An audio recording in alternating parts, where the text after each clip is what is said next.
दूसरा जो नोटिस भेजा गया है उसमें ये साफ तौर पे लिखा गया है कि आपको इससे पहले भी एक नोटिस सर्व किया गया है जिसको आपने इग्नोर किया है, आप आए नहीं हो और आपको जो है अब ये नोटिस भेजा जा रहा है और 21/11/2022 को आपको 10 बजे जो है कश्मीर में पत्रकारिता करना भी अब मुश्किल हुआ है। जो भी पत्रकार स्टोरी करेगा, सच निकालकर सामने लाएगा, उसकी आवाज़ को ही दबा दिया जाएगा। अगर कोई पैसे वाला है तो उसी का नाम भी चलेगा और उसका काम भी चलेगा और उसको प्रमोशन भी होगी, चाहे कोई भी डिपार्टमेंट हो। चाहे आप फॉर एग्जांपल लगा लो पुलिस डिपार्टमेंट। हमारे साथ अरफाज भाई हैं, हमारे सीनियर हैं। आप लोग न्यूज़ शेयर इंडिया पर आप इनको लगातार देखते हैं और इनकी कवरेज को भी आप लोग जो है वो लगातार देखते हैं। 14 तारीख को इन्होंने मोहर की एक स्टोरी की, जिस एक लड़की के साथ जाने के गलत किया था। एक टीचर ने जो तालीम देने की बजाय बच्चों के साथ गलत करता है। वो स्टोरी जब 14 तारीख को की और 15 तारीख को एफआईआर लगी। एफआईआर लगी तो सही, वरना वो टीचर अभी तक पकड़ा नहीं गया और पत्रकारों को वहाँ का पुलिस स्टेशन के एसएचओ जो हैं वो नोटिस निकाल देते हैं, जानी के प्रेशर डालते हैं। जम्मू कश्मीर पुलिस काम तो अच्छा कर रही है, वरना कई ऐसे करप्ट ऑफिसर हैं जो इस तरह की आवाज़ को दबाने की कोशिश करते हैं। अगर आप लोग 14 को स्टोरी चलती है तो आप लोग 15 को एफआईआर लगाते हैं। आप लोगों ने 14 को ही एफआईआर क्यों नहीं लगाई? और पुलिस डिपार्टमेंट खुद ही डिसाइड कर रहा है कि टीचर जो है वो बेकसूर है, वो कसूरवार ही नहीं है, और पत्रकारों को नोटिस दे देते हैं। अरफाज भाई से जानने की कोशिश करते हैं कि पूरा मामला क्या है, आखिर वजह क्या है कि इस तरह का नोटिस जो है अरफाज भाई को है। अरफाज भाई, क्या पूरा मामला क्या है? मामला कुछ भी नहीं है, मामला नोटिस से जुड़ा हुआ है और नोटिस जो भेजा गया है वो कहीं ना कहीं जब हमारी बात जो है एसआई जो देवल के हैं शायद वो उनसे हुई है और उन्होंने साफ देवल में और मोहर में काफ़ी ज़्यादा फर्क है। वो चौकी इंचार्ज हैं वहाँ पे और उनके क्षेत्र में भी वो मामला नहीं आता जिस मामले में उन्होंने मेरे को नोटिस सर्व किया है, उनके अधिकार में नहीं आता है। वो दूसरा चौकी इंचार्ज वहाँ पे पड़ता है, चौकी दूसरी पड़ती है शजरू। अच्छा, तो वहाँ से मतलब मेरे को नहीं आया, यहाँ से आया और ये सवाल भी है। दूसरा जो नोटिस भेजा गया है उसमें ये साफ तौर पे लिखा गया है कि आपको इससे पहले भी एक नोटिस सर्व किया गया है जिसको आपने इग्नोर किया है, आप आए नहीं हो और आपको जो है अब ये नोटिस भेजा जा रहा है और 21/11/2022 को आपको 10 बजे जो है मोहर थाना में पहुँच जाना है। क्यों पहुंचना है? यही कुछ सवालात थे मेरे जहन में, क्यों पहुंचना है। रात को भी सोचता रहा और अपने कुछ साथियों के साथ बात शेयर भी की और सुबह मैंने चाहा कि आम जनता को भी पता चले और मुझे भी पता चले कि यार क्या है, मामला क्या है ये। और मीडिया का काम है एक आवाज़ बनना, आवाज़ किसी मजलूम की आगे रखना। माहौर से एक लड़की उठ करके अपने परिवार के साथ, अपने मतलब दूसरे लोगों के साथ यहाँ पे आती है, अपनी बात रखती है। उससे पहले वो एसएसपी ऑफिस रियासी भी वहाँ पे भी दरवाज़ा जो है वो खटखटाती है, सुनवाई नहीं होती है तो अपनी बात रखती है। बात रखने के बाद 14 को बात रखती है, 15 को एफआईआर रजिस्टर्ड हो जाती है। अगर लड़की इतना ही झूठ बोल रही है और पुलिस के कुछ लोग जो हैं वो भी कोशिश कर रहे हैं कि टीचर का जितना हो सके उतना फेवर किया जाए। टीचर जो एक्यूज्ड है वो अभी तक पुलिस ने अरेस्ट नहीं किया। मैंने तो यहाँ तक भी कहीं पे सुना कि पुलिस के कुछ अधिकारी ये भी कह रहे हैं कि अगर कोई महिला, कोई लड़की किसी मंत्री के खिलाफ़ या किसी के भी खिलाफ़, मंत्री के खिलाफ़ जो है कोई कह देती है कि इसने मेरा रेप किया है तो हम क्या सीधा उसको अरेस्ट करने चले जाएंगे। और एक आम आदमी, एक गरीब आदमी जिसके कोई लिंक नहीं होंगे, जिसकी कोई असल रसूख नहीं होंगे, तो उसको आप मतलब अगर कोई छोटा सा मामला भी होता है ना, एक नॉर्मल सी कंप्लेंट, यार मेरा इसके साथ तू मैं हो गया, तो उसको भी आप 4-5 घंटे अंदर बिठा देते हैं। और पास्को वाला जैसा मामला, माइनर बच्ची के साथ उस बच्ची ने जो है अपना बयान दिया है और उस बच्ची का पिता जो है वो साथ में थाने में भी गया, उसने मतलब वहाँ पे बयान रजिस्टर करवाया, सब कुछ हुआ। तो आप इस मामले में ये कह रहे हैं कि टीचर को फंसाया जा रहा है और मेरे को तो यहाँ तक भी कहा गया कि यार वो लड़की ऐसी है कि वो कल को आपको भी फंसा सकती है। अच्छा। हाँ, मैं भी कल को ये इस कौन तरह लोग क्या बोल रहे थे? मैं भी मतलब पुलिस के ही कुछ अधिकारी अच्छा। हैं जो मेरे साथ बात कर रहे थे। उन्होंने कहा कि यार ये ऐसी लड़की है जो आपको भी कल को फंसा सकती है, इसने पहले भी कई लोगों को फंसाया है। अच्छा। फंसने फंसाने वाली बात तो है नहीं इसमें, क्योंकि मेरा कोई वहाँ पे लेना देना नहीं, मेरा आना जाना नहीं, कोई लिंक नहीं, कोई वो वाला मामला नहीं है। ना मैं उन लड़की वालों को पर्सनली जानता हूँ, ना लड़के वालों को पर्सनली जानता हूँ, ना मेरा उनके साथ कोई लेन देन वाला मतलब कोई इस तरह का मामला है कि मैं खुंदक में आके कोई स्टोरी जो है चला रहा हूँ। हालांकि मैक्सिमम आप देखते हो कि मैं इंटरव्यूज़ ज़्यादा करता हूँ। कुछ लोगों को ये भी शिकायत है, अक्यूज़्ड के भाई को भी ये शिकायत है कि तू मतलब ये जो मीडिया कर्मी था ये सामने नहीं आया। भाई साहब मैं डोडा में था, मैं सामने नहीं आ सका, इसका क्या मतलब है? किसी मजलूम की आवाज़ सामने नहीं आएगी? बिल्कुल। लड़की ने बयान देना था, मैंने बयान नहीं देना था, मैंने उससे सवाल करने थे। बिल्कुल। और कुछ कट्स की बात की गई है। कट्स में लड़की नादान थी, उसने बीच में अपना नाम ले लिया, अपना घर का अता पता बता दिया, वो हमें कट करना पड़ा क्योंकि वो तो कानून के अगेंस्ट जाता है कि हम लड़की का नाम बता रहे हैं या वो उसका एड्रेस बता रहे हैं या वो अपने परिवार के किसी सदस्य का नाम बता रहे हैं। वो थोड़ा सा उसमें क्योंकि वो कट किया है तो उसका भी काफ़ी ज़्यादा दिक्कत आ रही है। पुलिस के कुछ लोग हैं वो कह रहे हैं कि वो लोग मतलब उनको फंसाया जा रहा है या उस टीचर को फंसाया जा रहा है। तो पुलिस को भी या किसी को भी ये अधिकार नहीं है कि आप एफआईआर रजिस्टर्ड होने के बाद फैसला दे दो कि ये पार्टी जो है इनोसेंट है, इसने जो है इसको फंसाया है। आपके पास कोई अधिकार नहीं है, वो अधिकार सिर्फ कोर्ट को है, जज को है कि वो क्या फैसला देता है इस केस में जब वो मामला वहाँ पे जाता है। आपका काम है अक्यूज्ड को अरेस्ट करना, कानूनी प्रक्रिया जो है उसने बेल लिया है नहीं लिया है जो भी है वो सारे प्रोसीजर्स देखना। लेकिन कुछ सुनने में ये भी आ रहा है कि कुछ लद्दाख में बैठे हुए कोई एसएसपी हैं और कोई वकील हैं अक्यूज्ड के भाई साहब, कोई मीडिया में है भाई साहब, दोनों काम साथ में चलाते हैं। कुछ मीडिया कर्मी हैं वहाँ के माहौर के, मतलब वो उन्होंने स्टोरी कवर नहीं की क्योंकि उनको डर था, लोकलिटी थी, नहीं कवर की। हम जम्मू में हैं, यहाँ पे जो भी आएगा प्रेस क्लब में आप देखते हैं रजौरी, पुंछ, डोडा, भद्रवाह, कहाँ से लोग आते हैं। बिल्कुल।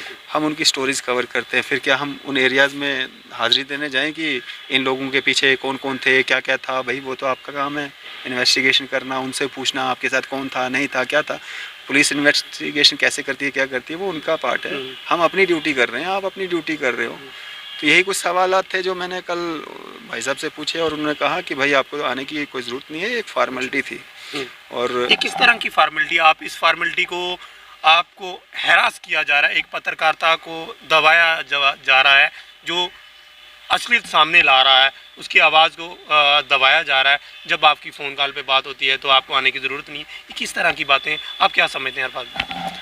ये कुछ नहीं है, ये कुछ लोगों के रसूखदार लोग हैं, उनके प्रेशर में आके कुछ बेचारे ये पुलिसकर्मी भी थोड़ा सा कर जाते हैं, कुछ गलत चीज़ें हो जाती हैं इनके हाथों, या कुछ वर्दीधारी जो लोग होते हैं वो भी हम ही में से होते हैं, हम ही जैसे होते हैं, गलतियां हो जाती हैं इंसान से। कुछ गलती मतलब हो गई और अगर कुछ ज़रूरत पड़ी इस नोटिस को चैलेंज करने की या मतलब कोई आगे जाने की ज़रूरत पड़ी, हम वो भी जो है करेंगे। फ़िलहाल जिस तरह का मतलब रिस्पांस आ रहा है मुझे नहीं लगता है कि इसको चैलेंज करने की ज़रूरत है। हालांकि अगर कहीं ज़रूरत पड़ भी जाती है हम इसको भी चैलेंज करेंगे। और हमने ज़्यादा कोशिश हमें ये है कि आंखें खुलें आम जनता की, एडमिनिस्ट्रेशन की, पुलिस की। हमारी मंशा ये है कि किसी के साथ भी गलत ना हो। ये नहीं है मीडिया की मेरे को नोटिस आ गया मैं यहाँ से 1500 रुपये खर्च करके मोहर चला जाऊँ, इसमें कोई बड़ी बात नहीं है। बात ये है कि समझ में आना चाहिए कि आखिर क्यों। बिल्कुल। मैंने कल का जो वीडियो है उसमें कहीं पे भी ये नहीं कहा है कि मैं नहीं आऊँगा। अच्छा। मैंने उनसे सिर्फ ये जानने की कोशिश की है कि मीडिया वाले को नोटिस क्यों। बिल्कुल। सिर्फ दिखाया ही तो है, उसके बाद एफआईआर भी रजिस्टर्ड हुई है। आप उस लड़की से, उसके साथ वालों से, वहाँ लोगों से, वहाँ से एविडेंस इकट्ठे करो ना। मीडिया की इसमें क्या इन्वॉल्वमेंट है? और इस तरह के केसेस हम महीने में 4-5 करते रहते हैं तो फिर तो हम लद्दाख जाएंगे, कभी दिल्ली जाएंगे, कभी रजौरी पहुंच जाएंगे, बस वो हाजिरियाँ भरने के लिए। हाँ जी इसके साथ फलाना बंदा था, फलाना बंदा था। हम तो सोर्स का काम करेंगे, मुखबिर का काम करेंगे, फिर हम पे भरोसा कौन करेगा? हमारी भी कोई जिम्मेवारियाँ हैं कि नहीं? अरफाज भाई, धमकी वाली कालें में आई होंगी उस फैमिली से जो इस तरह का प्रेशर आपके ऊपर है और इस तरह के नोटिस जो निकाले जा रहे हैं? धमकियाँ तो सरेआम दे रहे हैं। कमेंट्स में वो लिख रहे हैं हम ये करेंगे, हम वो करेंगे, ऐसा होगा वैसा होगा। भाई साहब आपके पास सारे रास्ते खुले हैं, अपने कोर्ट जाना है, कचहरी जाना है, क्या करना है क्या नहीं करना है हमें पता है, हमने क्या किया है। बाकी मैं ये भी नहीं कहता हूँ कि उस टीचर को फांसी चढ़ा दो, उसको जेल में डाल दो। मुझे नहीं है पता लड़की सच बोल रही है या टीचर सच बोल रहा है, कौन सच्चा है कौन झूठा है, इसका फैसला करने वाला मेरे को कोई अधिकार नहीं है।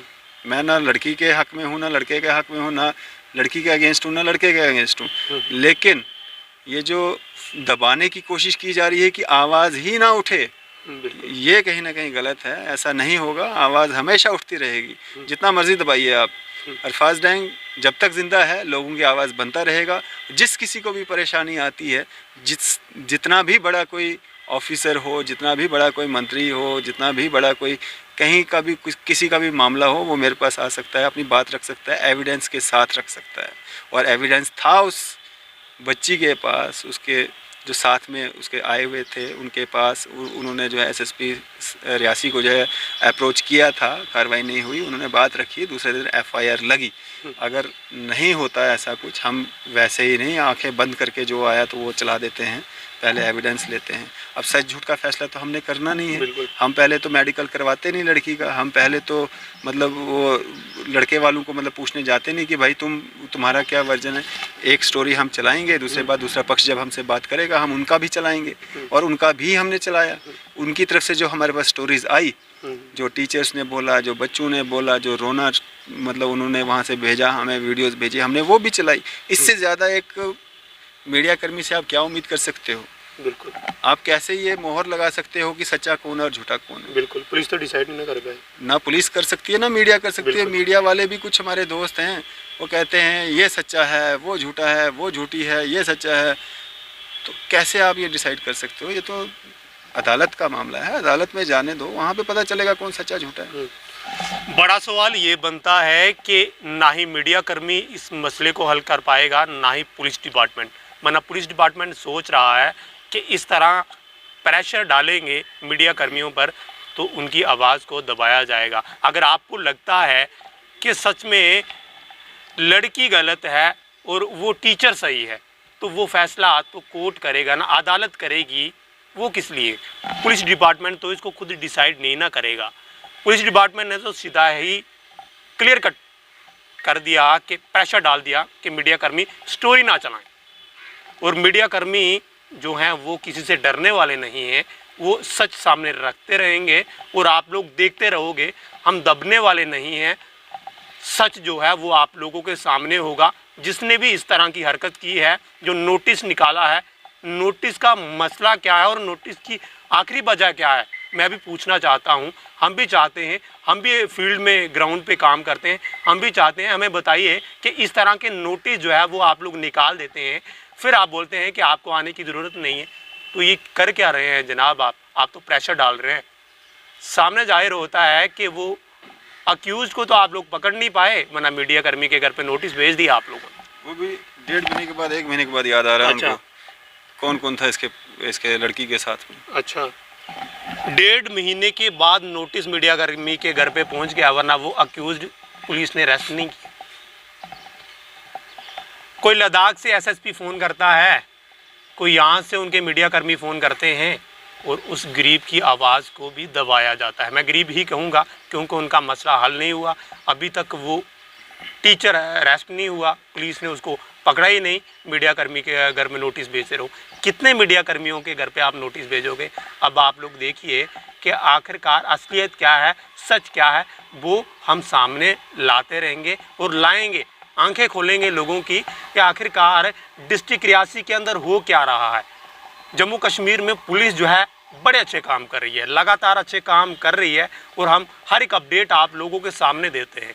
वरना कहीं ना कहीं पुलिस के वो ऑफिसर भी करप्ट हैं जो इस तरह के मामले में शामिल होते हैं और जो काम करना होता है उसको कर नहीं पाते हैं और मीडिया कर्मी पे प्रेशर डालते हैं।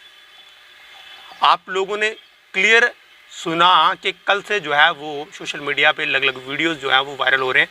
इस तरह के नोटिस जो है वो डिस्ट्रिक्ट रियासी के अंदर से ही आते हैं। कश्मीर में पत्रकारों को प्रेशर दिया जाता है कि एजेंसियों के तहत कि उनको मार दिया जाएगा, उनको गोलियां मार दी जाएंगी। वरना जम्मू कश्मीर में बड़े बड़े ब्यूरोक्रेसी जो है वो धमकियाँ देते हैं। मजाक बन चुका है।